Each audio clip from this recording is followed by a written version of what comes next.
Hajra and Armando land on the western shores of the Boyonogo River next to a weather-aged stone watermill that could have been conjured from a painting. A wood-carved shingle with blue lettering hangs, clattering in the wind, next to the door. It reads, The Dottage Mill Cafe and Bakery. A Targonian couple watch nervously from the front door as the flying pair land. Yogo, wife and restaurateur, dressed in knee-length blue Ankara floral dress and a matching long flowing scarf, waves. Welcome. Dinner for two? Your best table, please. Ush, husband-in-chief, wrapped in a crisp, clean, white baker's apron with beanie, gives his wife a nervous glance before retreating inside. The cobbled patio overlooking the river is just large enough for a single two-person table and nothing else. Armando holds the seat for Hajra before claiming his. The sound of slapping waters off the rotating wheel and the persistent grinding of wood gears drowns out the distant music and spirited voices from the barbarian celebration. I take it you're escaping those loud barbarians. Yogo lights a candle in the center of the table. Them young guys been plastering bills all over town advertising the event, screaming from every corner. Hoshot said they were even paying folks to attend. Who gets paid to go to a party? Guaranteed success, I suppose. Smart if you have the money. A waste of money. My husband Ush is our baker and cook, trained in the Blue Moon Institute of Bakery and Culinary Arts, dedicated to his life making people's tummies happy. We maybe eat small, but we have big flavors. She ain't lying. The best egg bread in all of Somaria. Ush appears, carrying a cutting board laden with golden, delicious agigi bread and a pot of tea. Placing it on the table, he bows and retreats. Our dinner menu this evening is lamb stew with dumpling and shlapla flakla fruit salad. Their lamb stew is simply divine. Slaughter all the lambs, I don't care. Oh, sounds scrumptious. Armando is preoccupied by the vibrant river vista and the active animal life that lives upon it. We'll take two and a bottle of your best Emieux's Rouge Vif. After Yogo scurries away, Hajra takes Armando's hands into hers. It's charming, no? Armando pries his attention away from the river and falls into even larger, radiant pools. Hajra's expressive, deep brown eyes. Oh, beautiful and charming. You have a wonderful singing voice. You are naturally gifted or you have professional training? I'd like to think I'm a little of both. The University of Dorsang, class of 39 with distinction.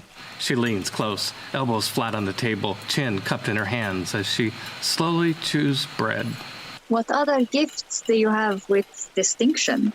Her eyes flutter, expressive and delightful. A playful smirk dances on the edges of her upturned lips. I recently took the Apollo Creed. Standing, he brandishes his singing blade and strikes a dramatic thespian pose. From Muromaki to Dorsang Isle, I pursue evil with a smile.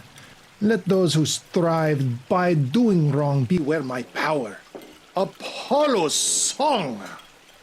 Apollo, as in the Olympian god. Oh, I am a student of Apollo, the oracle god of music, song, and poetry. My creed duty is to seek out and destroy evil wherever it hides its dastardly plans. Armando hacks wildly at the air, mocking dueling evil. Hajra coughs, eyes bulging slightly, and takes a quick nip of tea. You are a pentabolo. Yogo interrupts, clears her voice from the door. I'm sorry. We're out of Rouge Vif. We have Mycenaean red bling. No, that simply won't do. Oh, I know just the thing. She swiftly strikes her bracers together, rubbing fiercely. Primi, get your puny ass out here. A puff of flash powder startles Armando. He jumps when Yogo shrieks. A glowing white hot energy ball forms in the air, engulfed in dancing red-yellow flames. Hurry up. A tiny cherub creature appears, floating, an angelic human toddler with white stubby wings. But the cherub's face is twisted in a conflagration of flame and pain. Its mouth, jacked, contorted, issues a soul-rending shriek, that of a witch baby burning at the stake. Mommy! A piece of melted skin, liquid porcelain, drips from the end of its nose. Apollo, have mercy. Don't worry, he's harmless. Armando hands the cherub a glass of water. The baby snatches it, emptying its cool contents over his head with a hiss. This your latest victim? He is my date, if you must know. Be respectful. Now, remember that Amiens vineyard, Chateau de Dragon? What about it? You go there directly and get me a case of that rouge vif. And, the manipulateur spécial. Am I paying or stealing? She swats him on the ass. What do you think? Poof, he's gone. Why, he seemed, rather discordant. Yeah, it's a sad life being a demon, but he is my friend. With the demon gone, Yogo returns with a bowl of stew and fruit, placing them in the center of the table. We serve family style. They dig in, but before Armando manages a single mouth-watering bite, crash! A burning wood crate strikes the floor hard, spilling bottles rattling across the terrace. Put it out! Put it out! Hazra does as requested. With mystical energy control, she douses the crate and the straw packing material. Not the wine, me! Hazra seems unconcerned with Primi's torment. She motions a bottle of wine to Yogo, lurking, scared, in the door. Open this, please. You may keep the rest. Primi, still screaming, Hazra waves casually, extinguishing the head-melting flames. Where's the manipulateur spécial? Primi points to an arrow protruding from his side. The chateau installed better defenses since last we were there. Primi is covered in blood, and not just his. They had guards. I emphasize had. Summarily dispatched with a couple, of other, great people. You didn't kill the vintner, did you? Of course not, no. At least I don't think so. With a heavy sigh, Hazra sends the cherub away, just as Yogo returns with a wine decanter and goblets. And Tavalo are demon summoners? Hazra swirls the wine in her goblet before drinking. Does that bother you? Everyone should be loved, especially unlovable sorts. This demon definitely qualifies as needing love. Demons are cool, like your sword or your mandolin, meant to be used, played. He is redeemable, yes. Hazra refills her glass. Tell yourself what you need to tell yourself. Since Brigtwina's wild hunt announcement, the Barbarians' party in the arena has not slowed. In fact, if anything, it has intensified. There is power drinking, drug use, fights, inhibitions discarded with clothing as people pair off. The Barbarian crew, minus Armando, remain safe behind VIP ropes with vigilant Barbarian bouncers. What do you think Brigtwina meant? Welcome to my pack. I believe she was speaking metaphorically. Oh no, there were deeper intentions behind those words. I agree. Calcimir's eyes dart, tracking danger, movement. Druid senses tingling, claw spins. Target acquired. Razine sits into a chair next to the others. Congratulations. You appear to be doing quite well. Remarkably so. Yes, we won. We won the tournament. Victorious.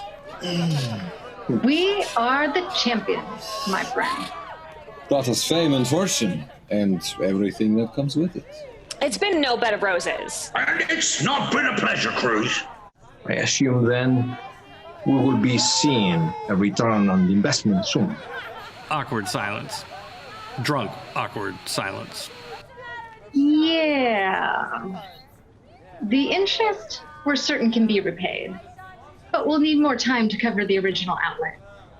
We've only just received the down payment of our winnings. But there is more to come. Claude, we task you to maintain expenditures and receipts. I trust you have done this. I don't want to interrupt the festivities any longer this evening, but I wish to meet with you in the morning to review expenses. Augie steps forward, bows. Law, as you ordered, I have all the receipts organized and ready for your convenience. Oh, bless you, Augie. You are my friend. Definitely my favorite. Pansy opens a bulging purse at her hip, spilling a cascade of coins on the ground as she rifles through it for a tip. Rosine is quite astonished at the size of the tip Pansy passes to Augie. Well done, Augie. The barbarians meet Rosine the next morning in the Three Sisters Tap House. Late morning, since none of the barbarians were in any condition to wrap their heads around finances any earlier. The friends stumble, morning drunk, into a private room.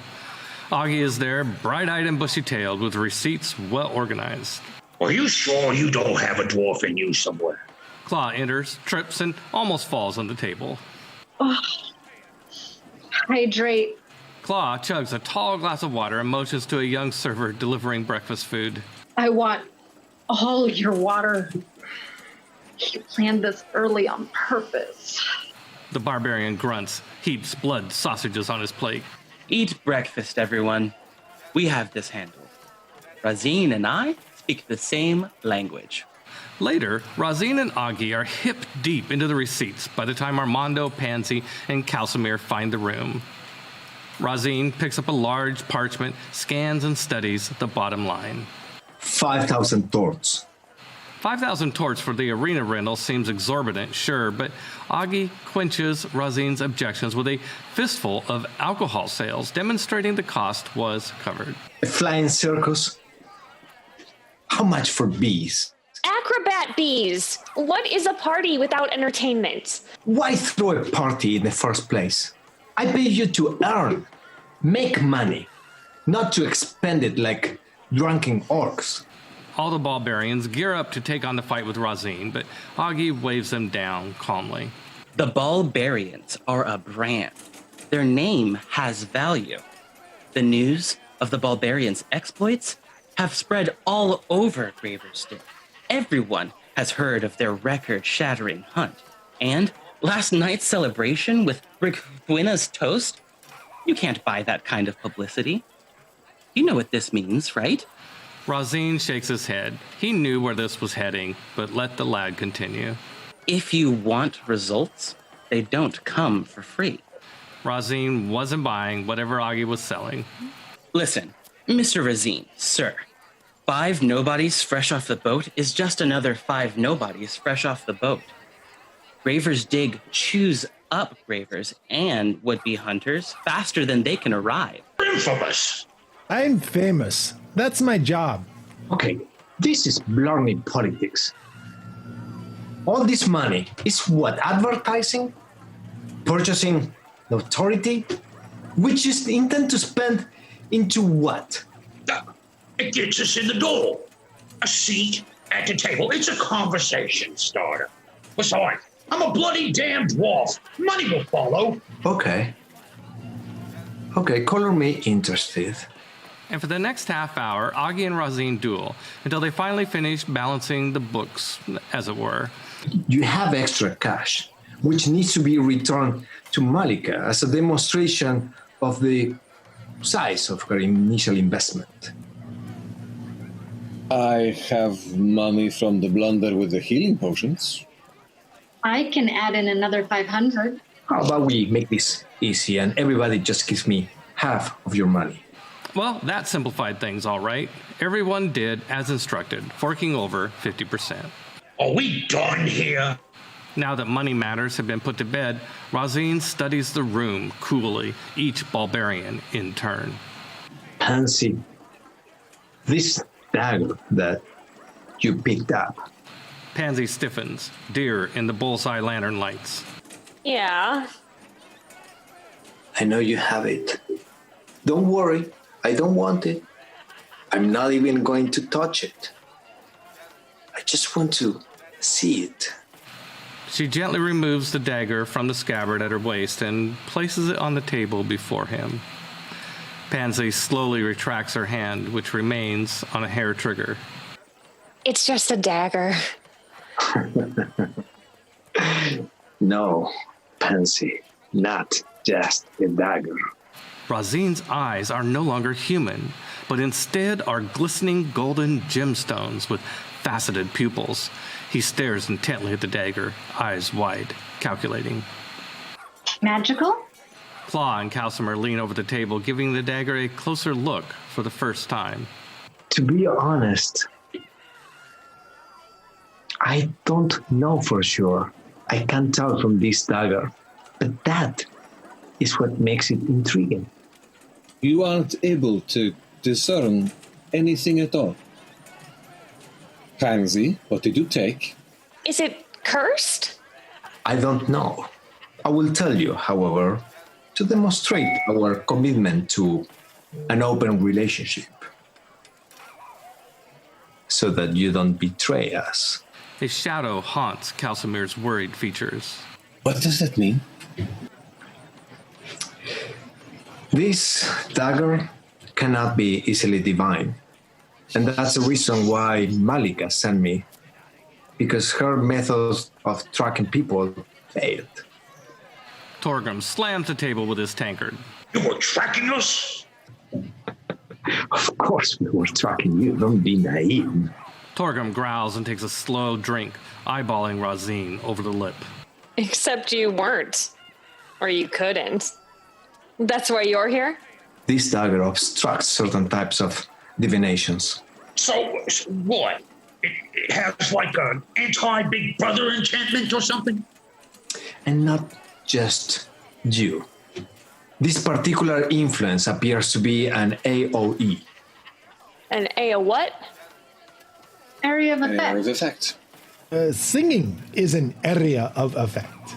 I don't know the limitation of this dagger, but it seems to hamper, to prohibit the ability to track you, monitor you, eavesdrop, scry on you magically. Storytelling is also an area of effect. Well, Hindol's balls, Armando. Everything you do is an area of effect. Well, Pansy just stole this dagger from an Amian national. Is that right? Pierre de Clement. He's no longer with us. What happened to him? he was eaten. The bard dives into the story with great flair and aplomb, explaining how the Attars attacked and killed Pierre de Clement and his duelist friends. It was not my fault. I didn't kill him. Of course not, Pansy. In the dark of winter, you just stole his coat. And he froze to death. Oh, he was an asshole, remember? The Attars did us a damn favor. Aemians and Attars are natural rivals from the same island continent. You see, they hated each other. Razin studies Torgrim. Pansy isn't the only one with a special blade. I heard you have a new friend as well. I do. Would you like to meet Fang? Razin holds up his hands in defense and then slaps the table, smiling broadly. Well done, Balberias. You may keep these items, assuming payments continue to go on with no increased liabilities. You never mentioned anything about any liabilities. Let's hope that the Clements are a family of lesser influence, resources, and clout. It would do none of us any good if they sent a hound of Tindalos after you. Oh, yes. That would really suck. But, I mean, it's not like a Fomorian demigoddess didn't just, I don't know, kidnap a family member. To say, Togrom, you're indeed the infamous. Tell me, Razin, Does Rahat have any relationship with the Cloudforge clan? Razine retreats into his thoughts, momentarily contemplative. Had Torgrim hit upon something unintended? Cloudforge is one of the wealthiest families in Chaldea. Malika Rahat is the merchant guild master of Andalus, and as such, she has business dealings with your clans. That is a very diplomatic and politically astute way of putting it. Malika is a businesswoman. She has no friends, only mutual interests. Torgrim, why do you bring up your clan? I thought you were clanless. Oh, my cousin, Soraka Cloudforge. She was recently taken prisoner by Brickthwinner. Razine blinks and then blinks again, absorbing the news. She is the heir to your clan. Can you tell me more about their situation? Clan Cloudforge owns Graverston. Brickthwinner, before she was exiled by Emperor Padova, leased the land. However, since her return, she has reneged on payment. As Soraka, she was sent to negotiate a new lease agreement. Brickthwinner took umbrage and captured Soraka and her elite dwarven host guards. If this information gets out, they will be held to pay.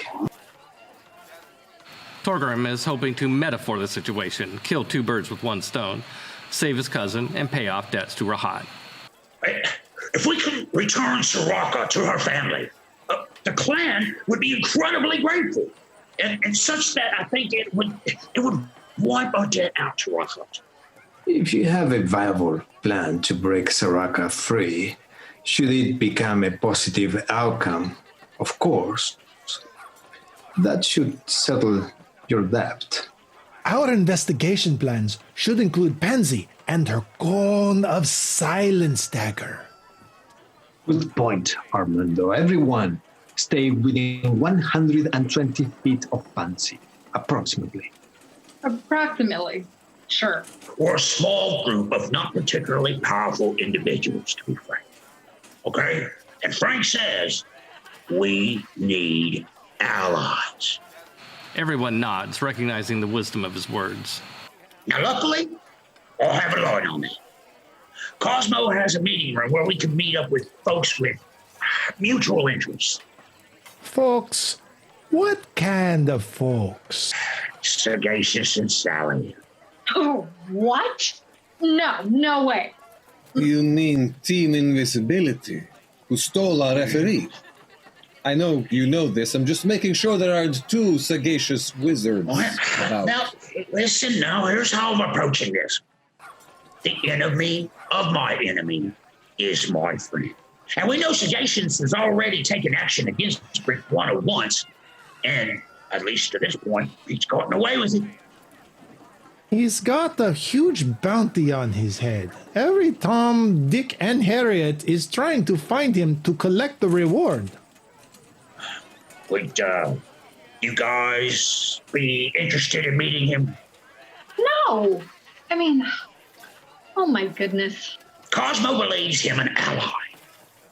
All right? He thinks we should meet him, and he wants to meet with us.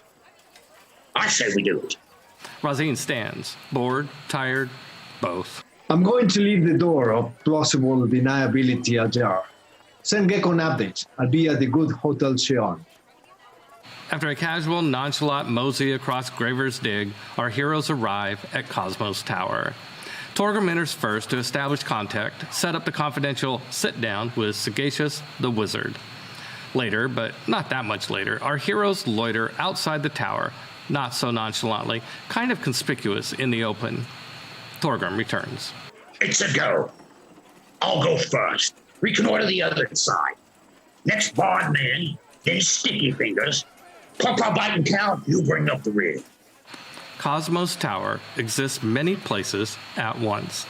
How many and where, Cosmo would not reveal. The Gargoyle Tower is in Graver's Dig, of course, duh. Another clone copy, the Dragon Tower, is in Tartu, a mystical hamlet in the Garnon Forest, known as a magnet for seers, cultists, magicians, and other fanatics. Cosmo grants the barbarians passage through his tower, one person at a time. In the briefest of moments, all 5 of the barbarians make the quick journey from Graver's Dig to a clearing by Cosmo's Dragon Tower in Tartu. Rather uneventful, actually. Claw excitedly rolls around in the grass like a puppy reunited with its owner. Home sweet home. The clearing is alive with vibrant wildlife, birds and little forest critters running around playfully. We see Cosmo's Tower with a tiny green dragon perched above the door. Behind it is a large, dark form? A wall? Hey, back up! I can't see it! You're too close! No, back, way up! Further than that! Go to the other side of the clearing! Yeah, that's it! Whoa! Now we can see the dark form isn't a tree, it's a root. A titanic root, 1,000 feet tall. It's the mother tree. Everyone spins. Where did he come from? Or Yggdrasil, some say. Chaldea's connection point to the Pearl universe. Friends, this is the real deal. The root, not this clown. Sagacious gestures to a round table with comfy leather chairs of various sizes erected on the lawn outside the tower. In one of the smaller chairs sits Sally. Hey, y'all! There are groans all around as the barbarians find a chair that fits their species. I'm real sorry we didn't get to fight last time. But we can try again. Sally was like a pet dog when their master returned home, rambunctious and ready to jump all over them. No, Sally. No.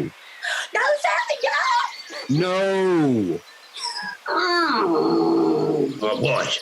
You want to roll with another battle of wits, Missy? Boring. We know who would win.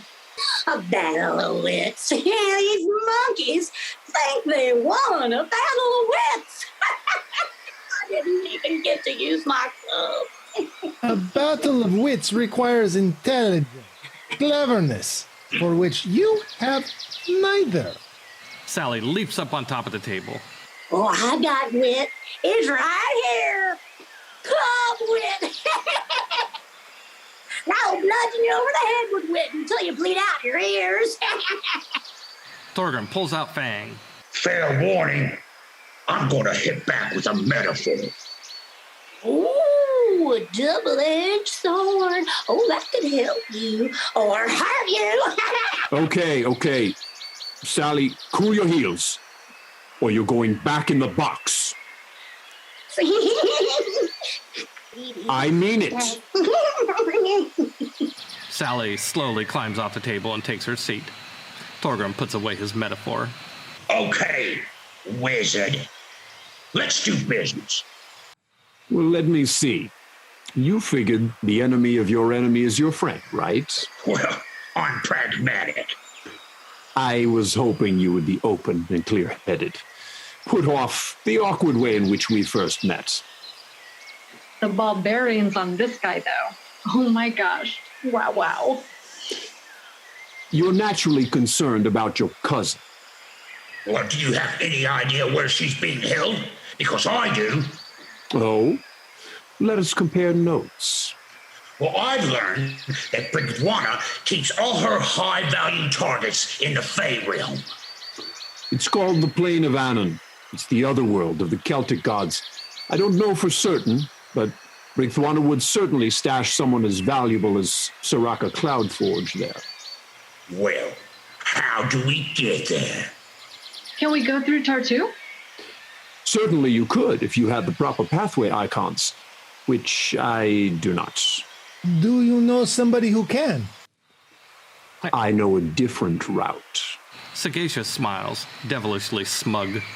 I'm all ears, says the one with the pointy ears.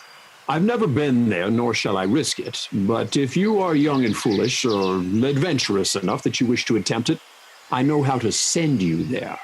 Sagacious, what are your motivations? Why would you help us against you know who? I am her nemesis. Good for you. What does that mean? Means we are enemies from long ago. Well, how does one exactly become an enemy of a demigoddess?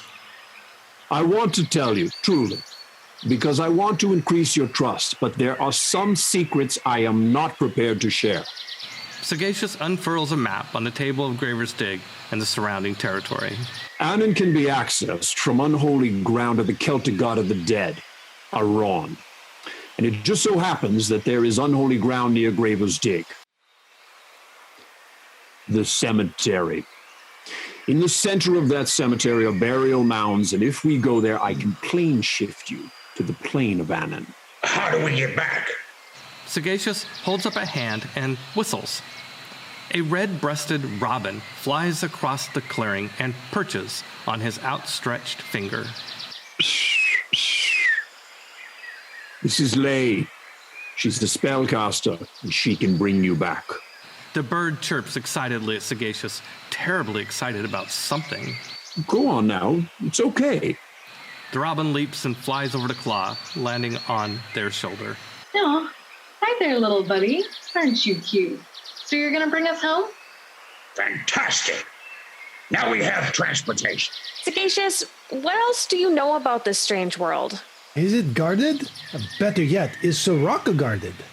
I know nothing about the plane, as I've never been there. You're going to be on your own, and you'd best do some research. Great.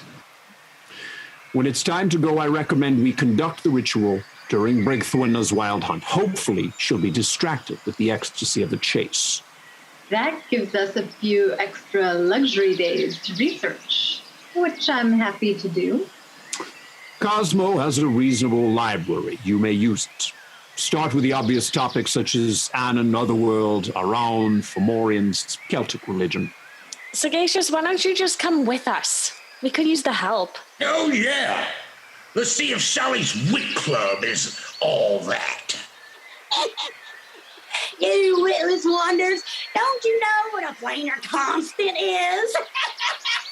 What she means is that if someone like myself with substantial spellcasting capabilities were to accompany you, paranormal alarm bells would alert Brigthwinna and destroy any chance of saving Soraka. Your best chance is for the 5 of you with the prodigal dagger to use its powers as cover and then slip in and slip out. Torgrim stands, pounding the table with the end of his sword. The next steps: claw, library, research. Claw happily departs, eager to see what can be learned. Cosmo the Magnificent is also magnanimous and allows Claw entry to his private library. Cosmo gives Claw a clockwork librarian assistant who gathers books and tomes on Celts, which helps speed up the research tremendously. After a few glorious days of research, Claw returns to the Barbarians with knowledge and bundles of paper. I'm going to paraphrase, so keep up. Afterwards, you need to read this on your own time. You can read, Torgrim. If not, Pansy can help you. Ha. I can bloody well read, Missy. Do you need help with any of the big words? I'm here for you, buddy. Oh, you can kiss my arse, too. Okay. Aran is the Celtic god of the dead. Anon is his, it's like his home plane, whatever that means. Everyone listens intently as Claude details what they learned. Anon is Celtic paradise. Peaceful, beautiful, nothing to fear by all accounts. Why would Brigthwinna hide Soraka in a place that's so nice and hospitable to graver invaders? To us? Well, once Sagacious tosses us over the fence, I'd suspect there to be flaming pits, or vaporous acid, or carbolic particles. Prison in paradise is still a prison. If you're looking for heat, Armando, I did find a reference to a cauldron of inspiration. Let's see here. It's housed in a stone pergola, which is, like a large open-air pavilion for you troglodytes. And, the cauldron, which is profoundly large, is attended to by Somarrian maidens who breathe on it to keep it warm. It's all very transcendental and metaphysical. Oh, yes. Paradise and maiden. Down, boy. They probably have 6-inch retractable fangs, and they eat bards for afternoon tea. Fa fingers the papers on the table. It's all in here, friend.